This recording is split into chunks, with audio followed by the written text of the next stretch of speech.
My name is Daniel. I'm technical support for By Demes Ireland, and today I want to talk about Hyundai Dual Thermal Camera, specifically model HYU 746. And I want to explain various programming parameters that I will be showing through the web interface and HYU VMS as well. But it's pretty much the same as everything you need to program it is located on the web interface. So HYU746 is a dual thermal camera that has two lenses. One of them is thermal and the other one is a normal lens of 2 megapixel. This camera can detect people up to 182 meters and vehicles up to 559 meters. Those are the lengths mentioned in spec sheet. And it has various alarm and audio inputs and outputs, as well as RS485, a micro SD slot, which is more or less normal in cameras, and it's powered by 12 volts DC. Now, the full spec sheet can be found on the site, so no need for me to go too much into the details. Now, camera can be activated through usual means, through SADP tool or through VMS.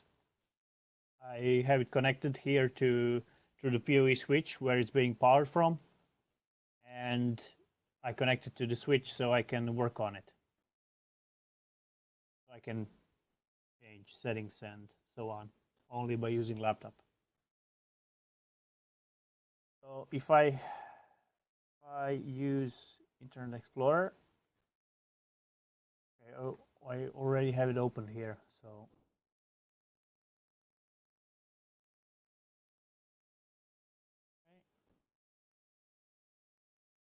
now you got two streams. One of them is, of course, thermal. The other one is normal. So double click this one. That's the normal one, kind of normal. That's VDR adjusting, I guess. And the other one is thermal. So see here, it's a bit different resolution than normal. Now you also have usual things like playback and picture, same as all the other cameras. Only you got it is separated to two cameras. So one of them is thermal, one of them is normal, and configuration, which is pretty much normal as well as the rest of the equipment. But this one has few other differences that I want to mention. Now, first of those differences would be located here in maintenance. Now, this VCA resource configuration, this thing can be switched over, and every time you switch it, so you basically have to dedicate camera to either fire detection or behavior analysis, which is like line detection and usual how do I say that, tripwires and so on.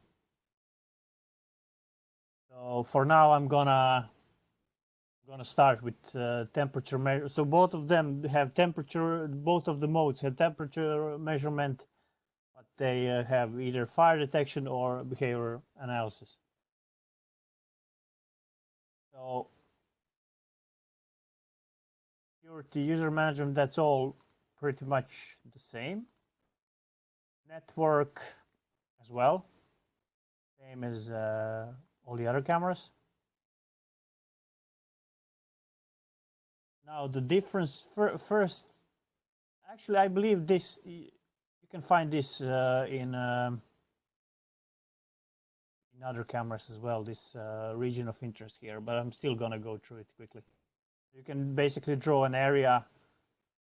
Maybe I should, let me see if I can adjust this VDR. It's kind of weird because of the sun outside, which is a rare occasion in Ireland. So let's see, VDR is on. If I turn it off, okay, I guess that's slightly better. Now I have some lines here. That's because of the even lighting. Okay, but it's good. So region of interest is if you, for example, if you have your camera pointed to a highway somewhere and you want to highlight one lane, just draw this region of interest, and what this will do is it's gonna, now you can't see it here because it's a small area of viewing, but if it's a highway, you would basically see how this region of interest is a bit of higher quality than the background, which is kind of less focused. That's a nice little thing we have here. Okay, the next thing is here when you're looking at any settings, you have two cameras. So one of them is normal and the second one is thermal lens. So normal lens is as usual, nothing strange here. But if you go to thermal one, you can find some different settings, like this one here, for example. Now, okay, brightness, contrast, these are normal. But this background correction, you can, if you click this, the camera will gonna adjust image according to the current environment. So if I do this, it's gonna kind of gray everything out, and it's gonna take some time until it focuses on the environment that it's looking at. And you can do a manual correction, but this one is all right as well. So that's the first thing. Second thing is image enhancement, which is I mean, noise reduction level. You can play with these if you need to. But palettes, these can be adjusted so that you can adjust colors for different temperatures. Now I'd say these are good because they kind of are used all the time. You know, green is normal, red is not good. So but you can change this if you want. And these are pretty much kind of similar. Mirroring, digital zoom, and so on. You have OSD settings, which is same as well. You can change where you want your dates and times and so on. Privacy mask, that's familiar as well. The thing that might not be too familiar is DPC. This is a function that can correct. Now you can't see them because the camera is still adjusting to the environment. But when it adjusts with this DPC function, you can find and isolate specific pixels that are defective, and they're gonna blend in with the rest of the environment. Not blend in, it's gonna, this function will correct them, basically. I believe I'll have to go on this step a bit later. Yeah. Okay, another thing is picture in picture. Actually, let me check something here. Okay. Another thing is picture in picture. Now you can, let's say you're using camera one normal lens as a default live view.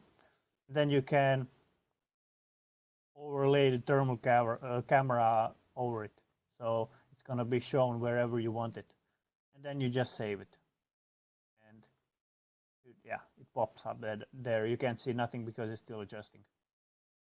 Or you can do this. You can have your thermal camera as a main live view, and then you can overlay details, or you can wait. Yeah, I'll have to wait for this one as well because it's still adjusting. What you can do is you can overlay a normal lens picture over the thermal one, and then you can see more clearly what the thermal camera is looking at. It's not going to be all grays and blacks and whatnot and whites. Okay. You can as well change the colors.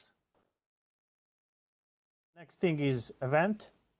You have basic and smart events. Now, basic event, normal stuff. You can enable motion detection. You can enable dynamic analysis for motion, which would be if the camera sees motion, it's gonna put those green rectangles over the item that's moving. So that's an option as well. And then you have arming schedule. You can adjust to your needs, and then linkage method to send you emails or notify your VMS or whatever, trigger outputs if it senses motion. Video tampering, alarm input, these are all same as other cameras. Outputs, exceptions. And a bit different is smart event. Actually, let me show you this here. Yeah, you got normal configuration and expert configuration, so you can have some more precise sliders here. Okay, smart event.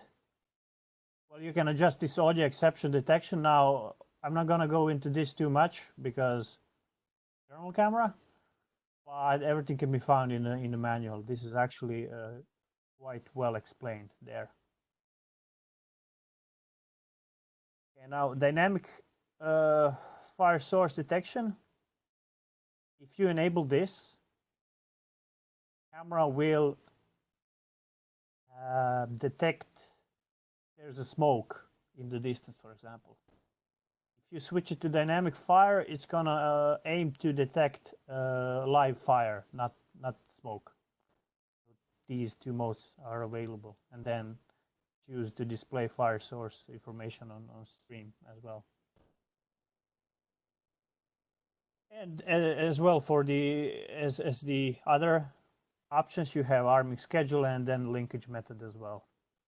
Another thing is this fire source region shield, which basically means whichever area you cover with this shield, it's gonna, that area will not be monitored for any fires or smoke or whatever.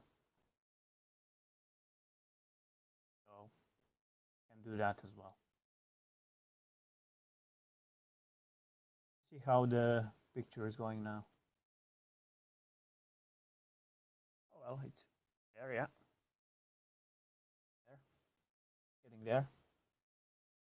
See if there's any. Okay. There's none because I did it before. Yeah, I did it before after I plugged in the camera, so he didn't shut it down after that. What I had here is like two white pixels, like one of them here, and then what I did is I left click on this white pixel, and then calibrate, find aim with this arrows here, and then click this little button here, and it corrected the defective pixel. Two of them.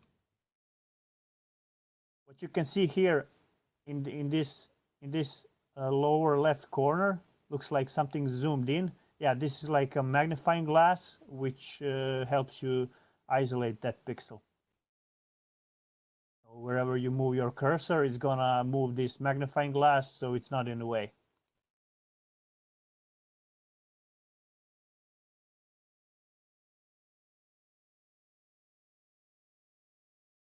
Okay, that's that. And then storage is nothing special. That's as usual for all the other cameras and recorders. And what we have is temperature measurement. Now here you have basic settings. Now this first option, enable temperature measurement, is just to enable it, nothing special. Enable color temperature, which is basically different temperatures have different colors that you assigned. Display temperature information on stream, which would be this here, on the right, this here, this column here. And then you have these other settings. When do you want your data to be refreshed? Now every 3 seconds. This is by default. Your units Celsius right now. and then temperature range which you can change, and your version of, I believe this is the firmware, yeah. Then advanced settings.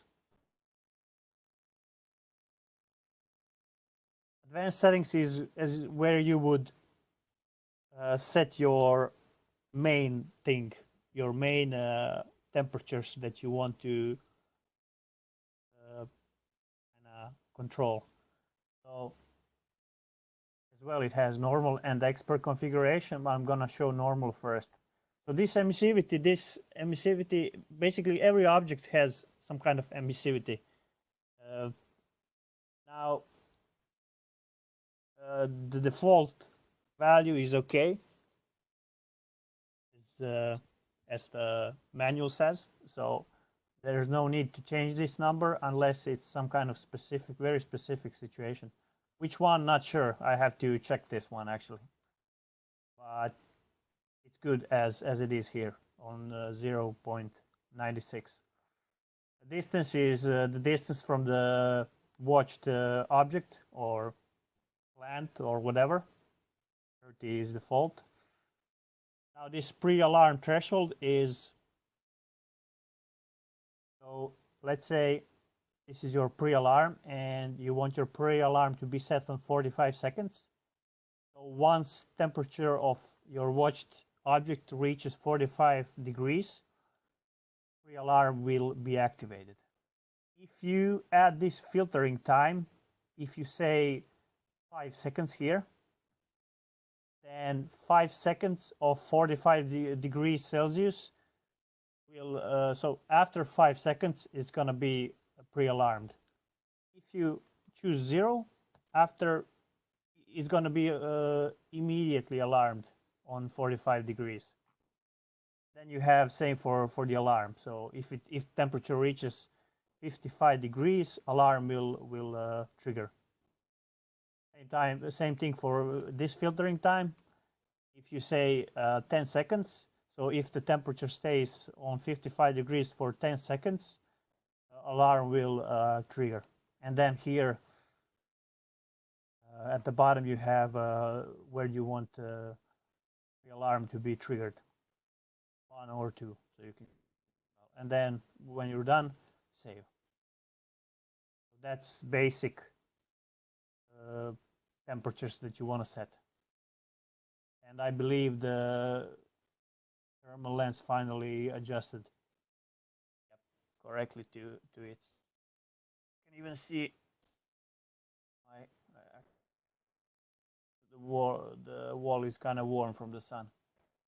You can see warmth left from fingers on the wall.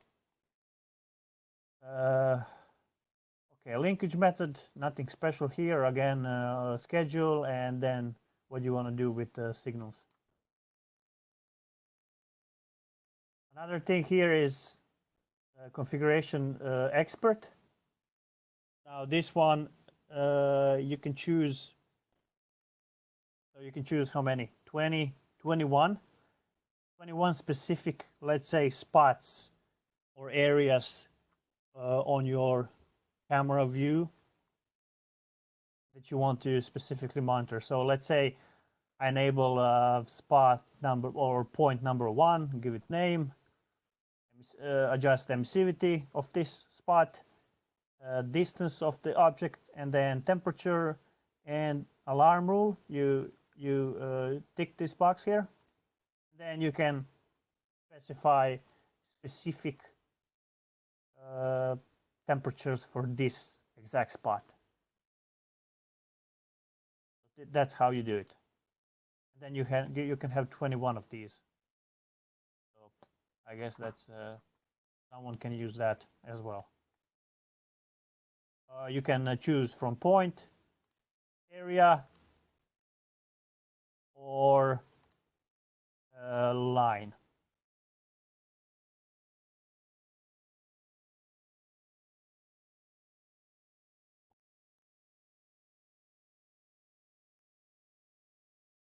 Okay, so and that's pretty much everything for the fire detection option. That second option there that I was talking about before. That's everything for actually, let me see if I can show you this now. Where was that image? Picture in picture. Let's say camera 2. And let's say details overlay. No, normal. Camera 1.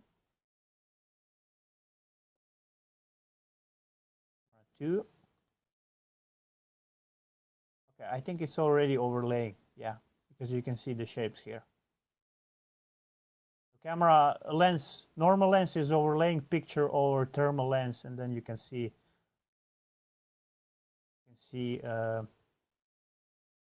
what you're exactly looking at, not just a jumble of something. You got a couple of these options here. You can switch around. Even play with these sliders. I don't think that's necessary, but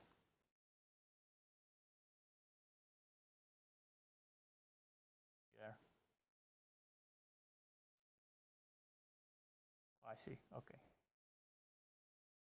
75 was default, so let's leave it at that.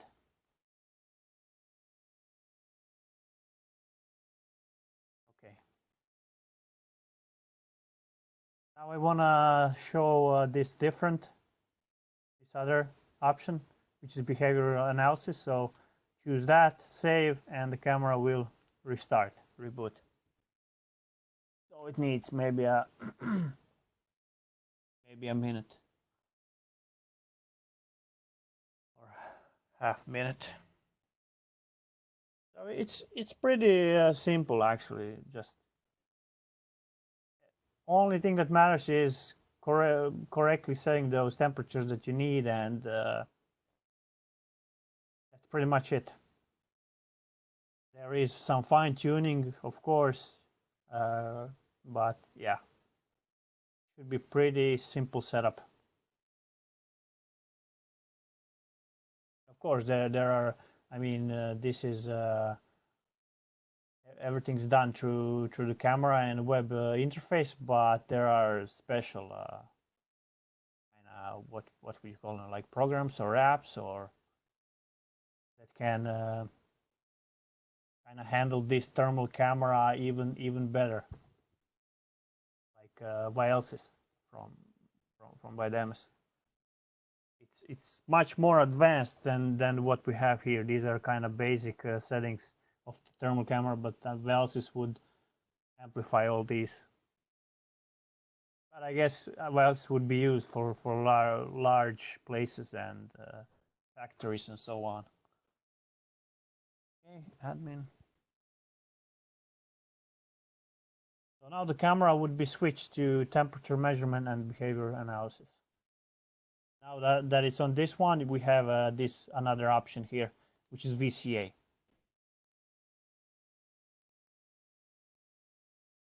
And here you can, you can adjust some basic settings like VCA info on the stream as well. Display trajectory. Okay, let me see. Oh yeah.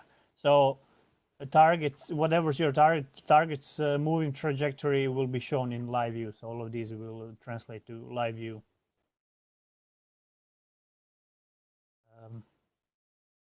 Okay. So if you want this VCA enabled, you basically have to enable this intelligent analysis box here. What else? Target marking color is so like there will be a frame on the target. So you can, for example, have a specific colored frame for human, like orange, and you can have a specific color frame for vehicle.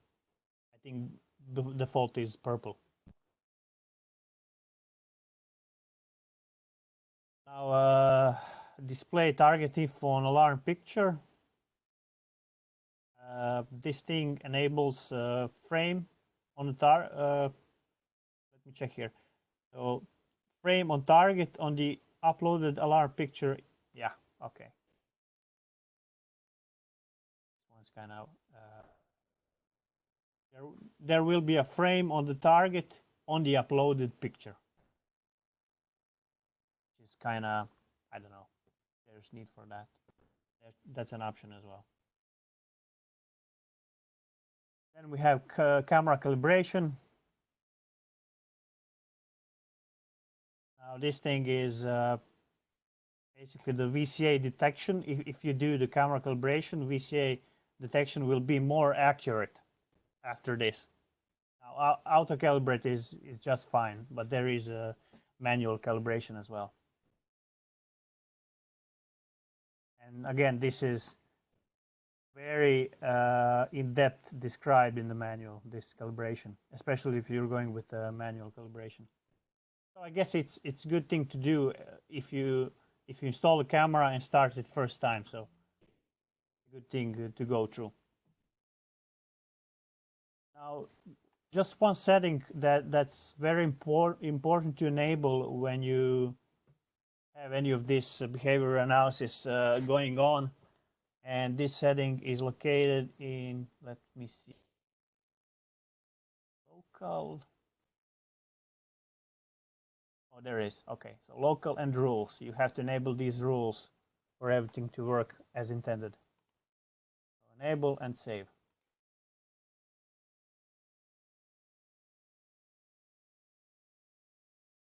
Then again, we have a field region. You can specify, I don't know, like specific part of the screen that you don't want this behavior analysis to function in. So let's say I want this corner protected from behavior analysis, and it's going to be protected. And you can have up to 4 regions like this. Okay, then rule. You can add different rules. So you can add line crossing, intrusion, region enters, exiting. Classic stuff.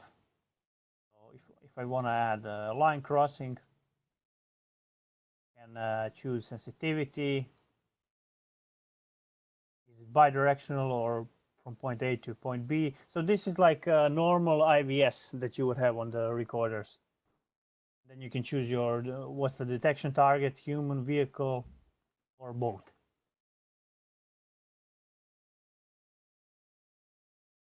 And then you can draw a line with this. Move it around and switch it around and do whatever you want. Delete. You can add rules. This little green plus on the side here.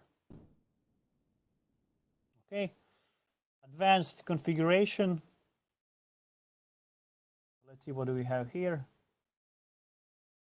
All right.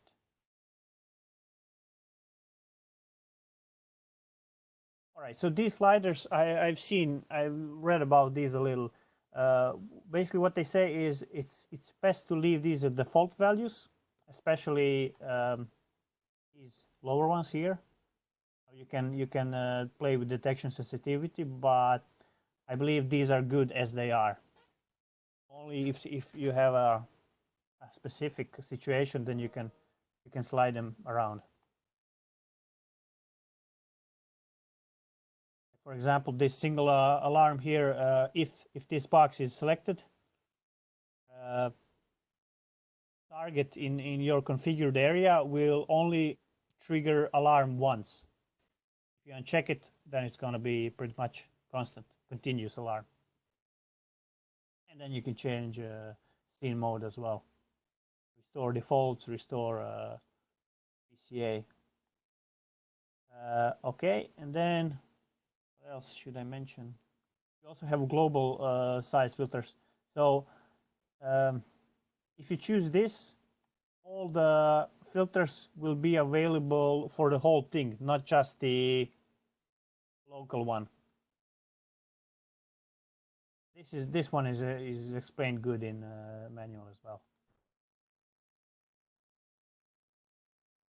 So that's pretty much it. Now, the only thing with you can still, as you can see, you can still access these temperature measurements here, but you don't have all the little details that you would have when you select this maintenance, so system maintenance. So basically what you have to decide is your camera for strictly fire detection and temperature measurements, or is it behavior analysis?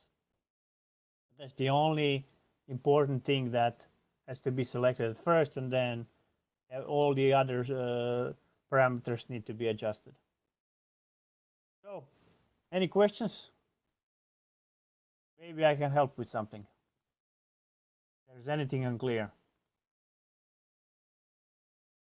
As I said, I went through all of them now, and it's pretty straightforward. Nothing is too complicated with all these.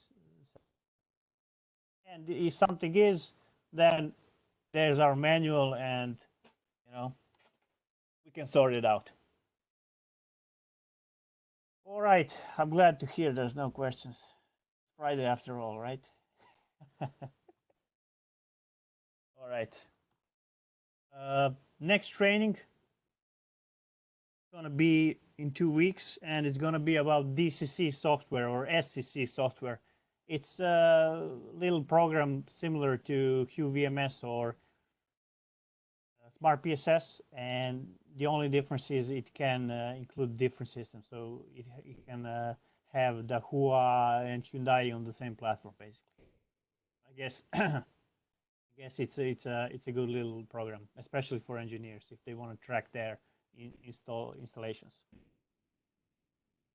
So thank you.